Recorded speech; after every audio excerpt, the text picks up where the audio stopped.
ಹೋದಾಗ ಈ SC1 ಅಂತಿರ್ತಕ್ಕಂಥೆಲ್ಲ ಪ್ರವರ್ಗ ಎ ಅಂತಾನೆ ಹೋಗ್ತಾ ಇದೆ. ಫಸ್ಟ್ ಪ್ರಿಫರೆನ್ಸ್ ಒಂದೊಂದು ಅಂತ ಬಂದಾಗ ಪ್ರವರ್ಗ 1ಕ್ಕೆ ಕುಕ್ಕಂತ ಇದೆ, ಪ್ರವರ್ಗ 2ಕ್ಕೂ ಬರ್ತಾ ಇಲ್ಲ, ಪ್ರವರ್ಗ 3ಕ್ಕೂ ಬರ್ತಾ ಇಲ್ಲ.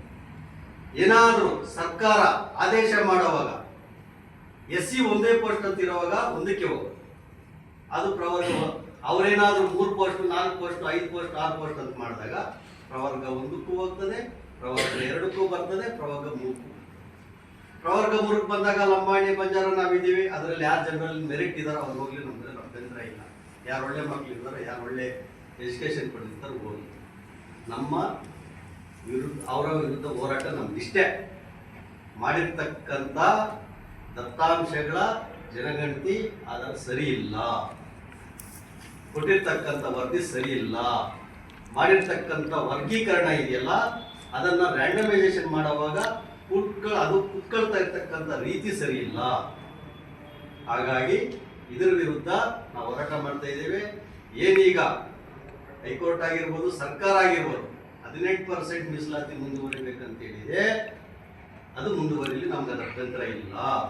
ಅದರಲ್ಲಿ ಯಾರು ಪ್ರತಿಭಾವಂತರಿರ್ತಾರೋ, ಯಾರು ಒಳ್ಳೆ ಮಾರ್ಕ್ಸ್ ತಗೊಂಡಿರ್ತಾರೋ, ಯಾರು ಜ್ಞಾನವಂತರಿರ್ತಾರೋ ಆ ರೀತಿ ಹಂಚಿಕೆ ಆಗಲಿ, ಯಾವುದೇ ಸಮಾಜ ಆಗಲಿ ನಮ್ದು ಅಭ್ಯಂತರ ಇಲ್ಲ. ಹಾಗಾಗಿ ಈಗ ಏನಾದರೂ ಸರ್ಕಾರ ಒಳ ಮೀಸಲಾತಿಯನ್ನು ಒಪ್ಪಿ ವರ್ಗೀಕರಣ ಈ ರೀತಿ 6%, 5% ಅಂತ ಮಾಡೋದಾದ್ರೆ ಮೀಸಲಾತಿ ಹೆಚ್ಚಳವನ್ನ ಶೆಡ್ಯೂಲ್ 9 ಸೇರಿಸಿ ಕೇಂದ್ರ ಸರ್ಕಾರದ ಅಂಗೀಕಾರ ಪಡೆದ್ರೆ ಅದನ್ನು ನಾವು ಒಪ್ಕೊಂತೀವಿ. ಏನೂ ಮಾಡ್ದೇನೆ ತರಾತುರಿಯಲ್ಲಿ ಮಾಡಿ ಈಗ ಎಲ್ಲ ಬೆಂಕಿ ಇಡೋ ಕೆಲಸ ಅಂತ ನಾವು ಮಾಡಿಬಿಟ್ಟಿದ್ದಾರೆ. ಈಗ ನಾವು ಹೊಡೆದಾಡಿ ಸಾಯಿಲ್ಲ. ಎಲ್ಲ ಒಂತಾಯಿ ಮಕ್ಕಳ ಇದ್ದಂತಹ ಈ SC ಜನಾಂಗ ಈ ಒಂದು ಅವೈಜ್ಞಾನಿಕ ವರದಿಗಳಿಂದ ಒಂದು ರಾಜಕೀಯ ಬಲ ಇರ್ತಕ್ಕಂಥವ್ರು ಪ್ರಬಲವಾಗಿ ಹೋರಾಟ ಮಾಡ್ತಾ ಇದ್ದಾರೆ.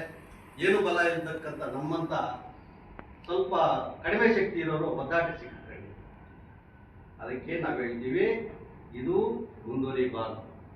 ಮುಂದುವರಿದಿದೆ ಆದರೆ ನಮ್ಮ ಹೋರಾಟ ಯಾವ ರೀತಿ ಇರ್ತದಂದ್ರೆ, ನಾವು ಅಮರನಾಥ ಉಪವಾಸ ಸತ್ಯಾಗ್ರಹ ಮಾಡೋದು ಕೂಡ ರೆಡಿ ಇರ್ತೀವಿ ಸಮಾಜಕ್ಕೋಸ್ಕರ.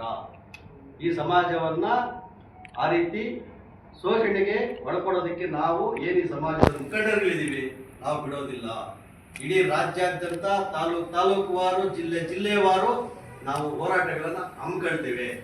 ಹಂಗಾಗಿ ಇವತ್ತು ನಾನು ನಮ್ಮ ಜನಾಂಗಕ್ಕೆ ತಿಳಿಸೋದು ಒಂದೇ, ಯಾವ ರೀತಿ ನೀವು 24ನೇ ತಾರೀಕು ಆ ಬೃಹತ್ ಪ್ರತಿಭಟನಾ ರ್ಯಾಲಿಗೆ ಬಂದ್ರು, ನಮಗೇನಾದ್ರೂ 27ನೇ ತಾರೀಕು ಸಂಪುಟ ದರ್ಜೆ ಮೀಟಿಂಗಲ್ಲಿ ನ್ಯಾಯ ಸಿಗದಿದ್ದ ಪಕ್ಷದಲ್ಲಿ ಮೊನ್ನೆ ಸ್ಪಂದಿಸಿದ ರೀತಿ ಎಲ್ಲ ನಮ್ಮ ಸಮಾಜದ ಬಂಧುಗಳು ಸ್ಪಂದಿಸಬೇಕಂತ ಹೇಳ್ಬಿಟ್ಟು ನಾನು 2 ಮಾತನ್ನ ಹೇಳ್ತಾ ಇದ್ದೇನೆ. ನಮಸ್ಕಾರ.